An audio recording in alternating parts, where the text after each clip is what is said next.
And now, here for you, this is News Views, a newscast for Champaign-Urbana, Illinois, and the world. This is Bill Ratner speaking.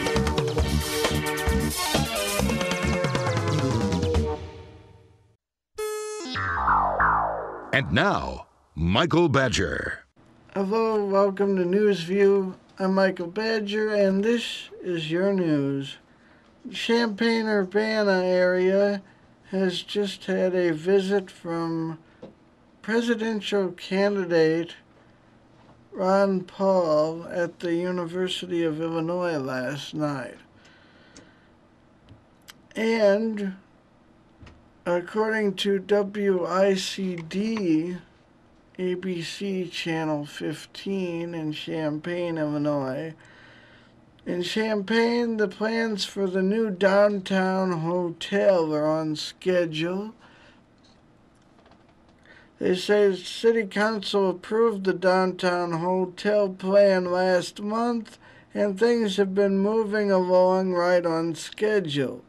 The next step is for the council to approve a development agreement, and what they say, once it happens, the developer can start bidding on the project. And the new YMCA opened a while back in Champaign. And now we move on to different news. In Kabul, Afghanistan, according to the New York Times, NATO withdrawal of forces from the U.S. and withdrawing them from Afghanistan suffered two blows Thursday as President Hamid Karzai demanded that the United States confine troops to major bases by next year, and that the Taliban announced that they have suspended peace talks with the Americans.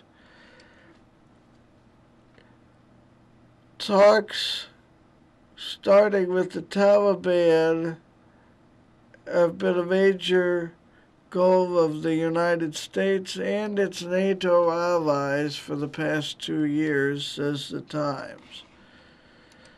And in other news, according to the Washington Post, Bo Xilai has been fired in Chinese Communist Party leadership's shake-up. And this is interesting because the Washington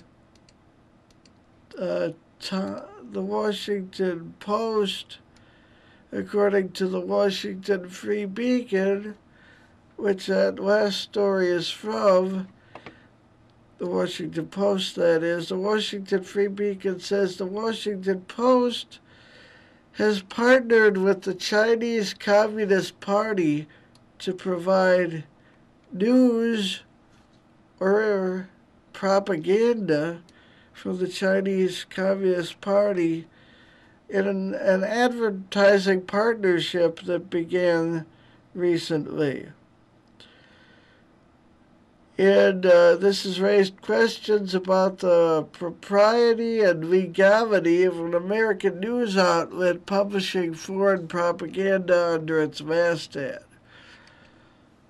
At issue is the Post China Watch publication, which is a print and online advertising supplement that purports to deliver the news about China, says the Beacon.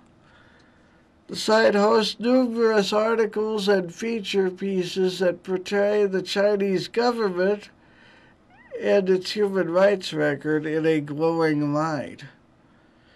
Some journalism experts and China observers say the partnership crosses an ethical boundary or ethical boundaries and misleads unassuming readers about the Chinese government's lackluster record on a host of important issues.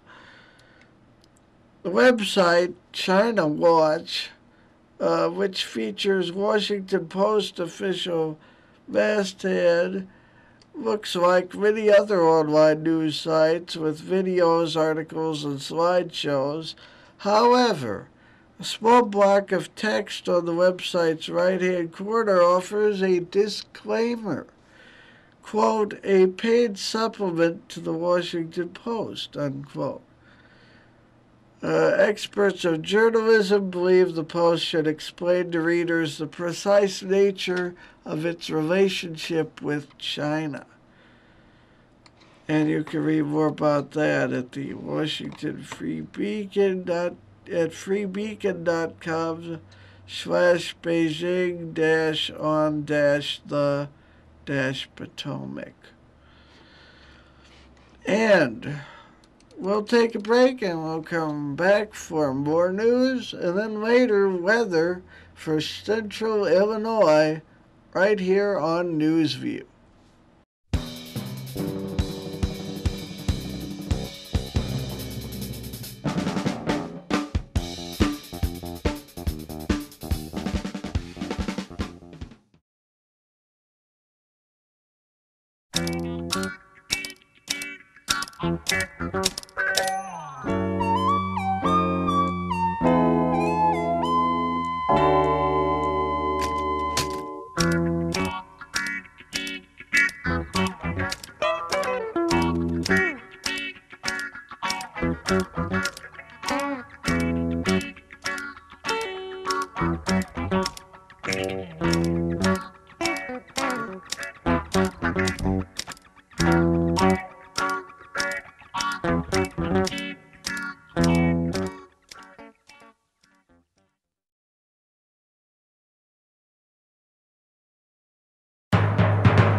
Cameron has praised U.S. President Barack Obama and said, quote, he's the kind of partner you want at your side, unquote, as he welcomed him to his biggest White House state dinner yet.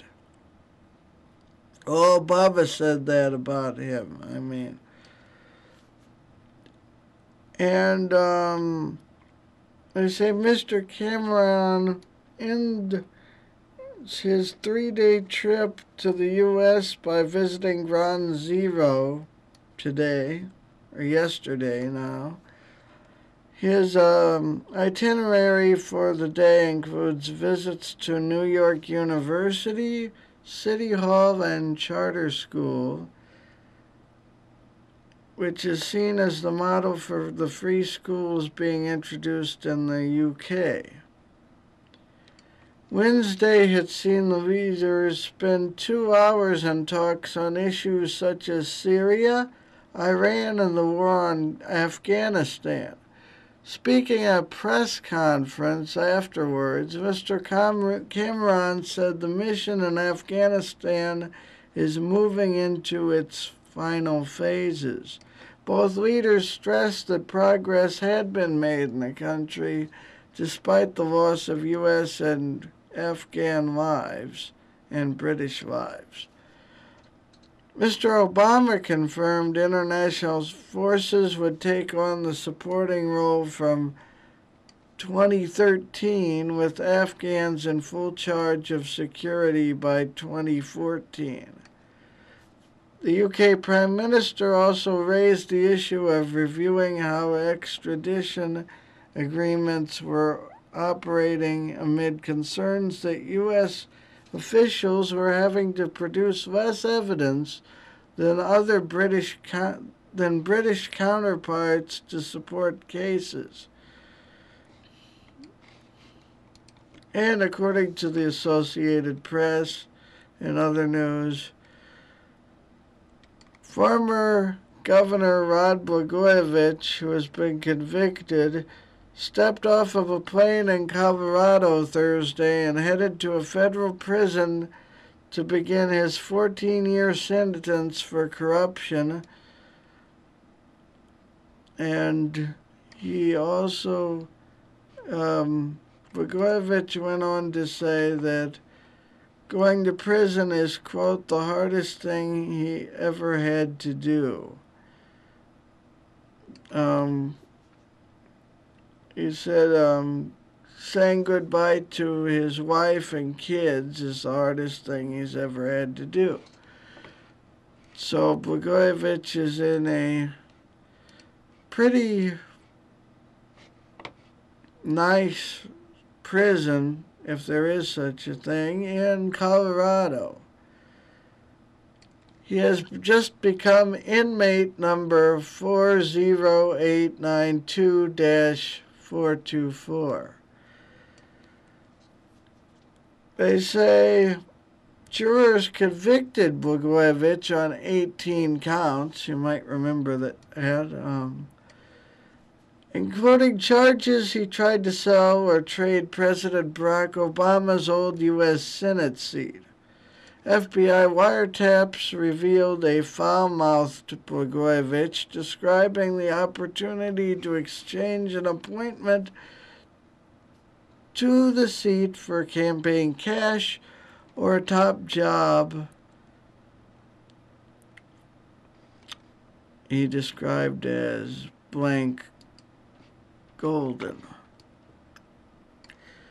And the Telegraph says soldiers were asked to disarm during Leon Panetta's speech in Afghanistan. That according to Raf Sanchez in Washington for the Telegraph at telegraph.co.uk. Less than a week after a U.S. Staff Sergeant allegedly massacred 16 civilians in Kandahar, American soldiers were banned from bringing guns into a talk by Mr. Panetta at a base at Helmand Province. Around 200 troops had gathered at the tent at Camp Leatherneck and were told, quote, something had to come to light, unquote, and asked to abruptly file outside and lay down their automatic rifles and 9mm pistols. And in other news, the U.S. and Britain have agreed to release emergency oil stocks. Amid high prices for gas, says Richard Mabley of Reuters.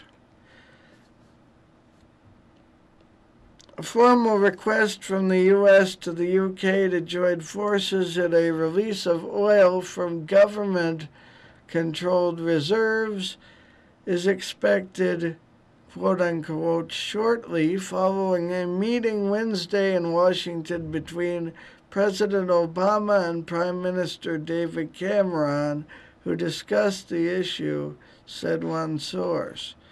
Britain would be responding positively, they said, too. And in other news, according to The Guardian at guardian.co.uk, Assad emails and Twitter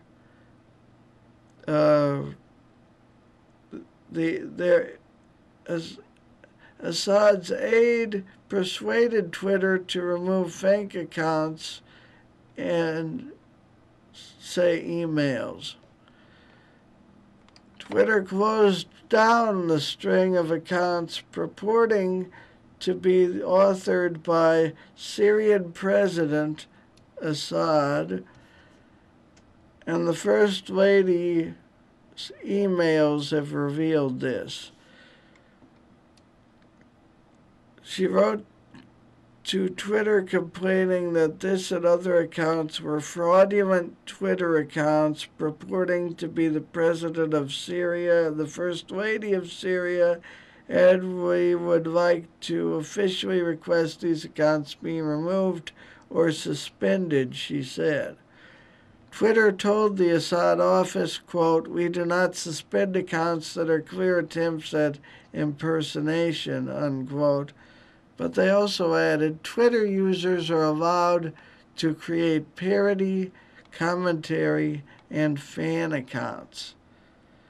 Now, I'm not sure how that will go over in Syria, but that's what Twitter told them. And now, according to Fox News, an arrest warrant has been issued for Russell Brand over what is being called iPhone rage in the city of New Orleans. Police there issued the warrant for Russell Brand Wednesday night following his run-in with a member of the paparazzi earlier this week, said TMZ. Timothy Jackson of the Paparazzo filed a police report immediately after the incident, citing quote-unquote criminal damages. The 36-year-old British comedian was taking pictures with his iPhone, according to Jackson.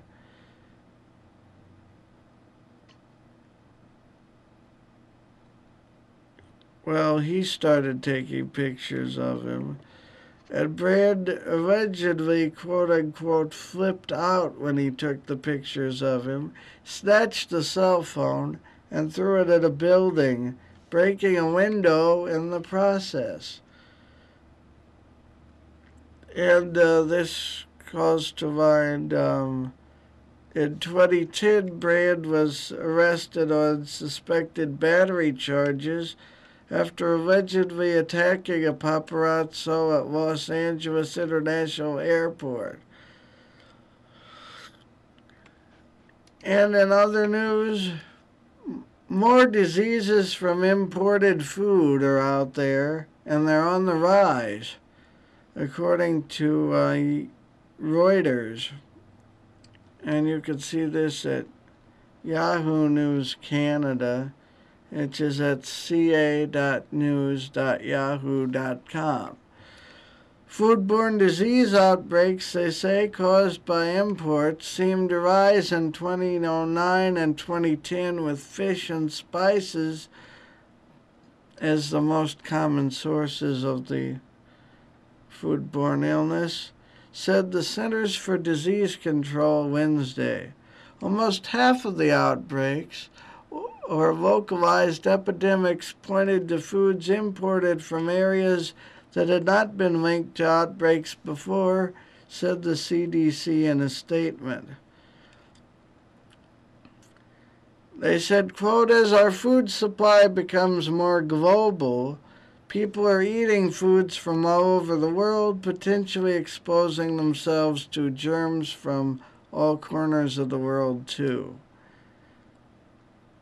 According to the Department of Agriculture's Economic Research Service, food imports grew to $86 billion in 2010 from $41 billion in 1999.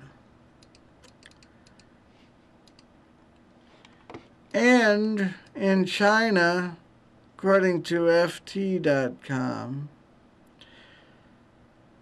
Chinese Premier Wen Jiabao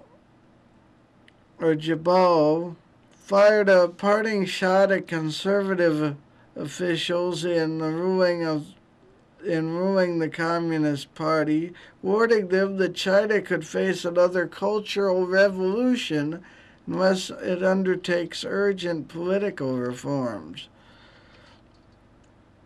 Mr. Bo is the ruling party official in Chongqing, a larger city in southwest China, and a candidate for promotion to the top ranks of the party in upcoming leadership transition. And he is a rival of Mr. Wen. Mr. Wen references the anarchy of the 1966 through 76 Cultural Revolution in China, during which millions of people were persecuted and perished, it appeared this saying appeared to be a swipe at the Cultural Revolution-style campaigns organized by Mr. Bo in Chongqing. The campaigns evoke revolutionary or red propaganda and ostensibly target organized crime. And they say, in another rare example of open criticism among senior Communist Party officials, Mr. Wim also addressed the scandal that brought down Mr. Bo's former police chief and political ally Wang Lujun, who tried to defect to the U.S. last month. Mr. Wang is in custody and his case is under investigation. You can see more about that at ft.com. Now, according to LiveScience.com, mysterious Chinese fossils may be a previously unknown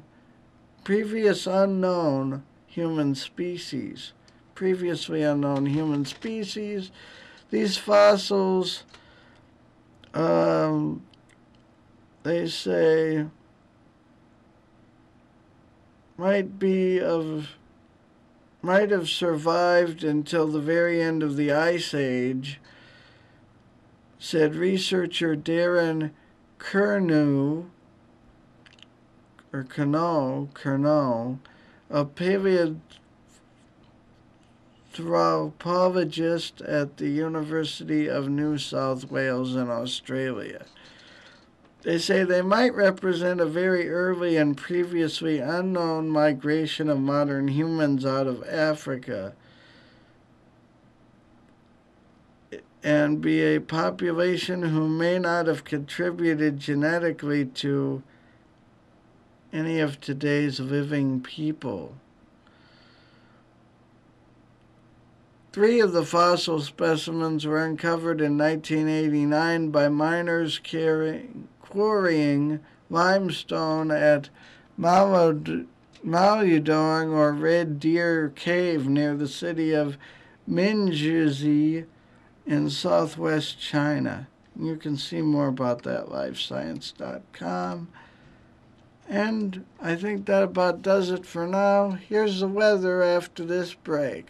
Hi, I'm Jason Liggett, and this is your NewsView weather forecast for this weekend. Friday night, 59 degrees, mostly cloudy skies overnight into Saturday, a high of 81. Chance of thunderstorms, 40% POP, probability of precipitation. Later Saturday night, thunderstorms possibly continuing, and a low of 60 degrees. As we get into Sunday, warmer temperatures once again, 80 degrees, partly sunny skies, a slight chance of precipitation, 30% POP. Later Sunday night, partly cloudy, an overnight low of 60 degrees. That's your NewsView weather forecast on UPTV.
next at 9:30 p.m. or 12:30 a.m.